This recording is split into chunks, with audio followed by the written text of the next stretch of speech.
റളിയല്ലാഹുവിന്റെ അല്ലാഹുവിന്റെ പ്രവാചകനും അനുചരന്മാരും പറഞ്ഞു, അനുജന്മാർക്കൊക്കെ സമ്മതം കൊടുത്തു, നിങ്ങളെ നാട്ടിൽ നിന്ന് പോയിക്കൊള്ളുക, മക്കയിൽ നിന്ന് മദീനയിലേക്ക് പോകുക. മദീനയിൽ നിന്ന് മുൻപ് ആളുകൾ വന്നിട്ട് അവർ ബൈഅത്ത് ചെയ്തിട്ടുണ്ട്. അല്ലാഹുവിന്റെ പ്രവാചകരെ, നിങ്ങൾ ഞങ്ങളുടെ നാട്ടിലേക്ക് വന്നാൽ നിങ്ങൾ സ്വീകരിക്കും. അതാണ് അഖബ ഉടമ്പടി.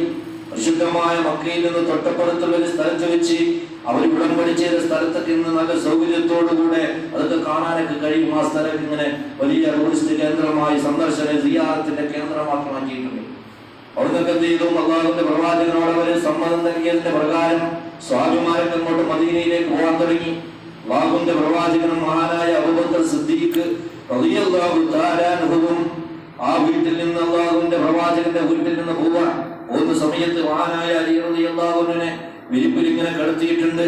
ശത്രുക്കൾ വീടൊക്കെ വളഞ്ഞിട്ട് പ്രവാചകനെ കൊല്ലാൻ വേണ്ടി തീരുമാനിച്ചപ്പോ അല്ലാഹുവിന്റെ പ്രവാചകനെ കൊല്ലുമെന്ന് അവർ തീരുമാനിച്ച് വീടൊക്കെ വളഞ്ഞ ആയുധവുമായി നിൽക്കുകയാണ്.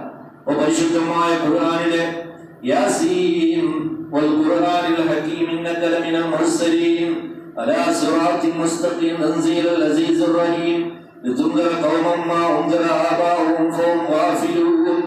അതുവരെ ഓതിയിട്ട് അല്ലാഹുവിന്റെ പ്രവാചകൻ ഒരു പിടി മണ്ണ് വാരിയെടുത്തിട്ട് വാതിൽ തുറന്ന് അവരുടെ മുഖത്തേക്ക് അവരൊന്നും കണ്ടില്ല. അങ്ങനെ അവിടെ നിന്ന് രക്ഷപ്പെട്ട് പരിശുദ്ധമായ മക്കയിൽ നിന്ന്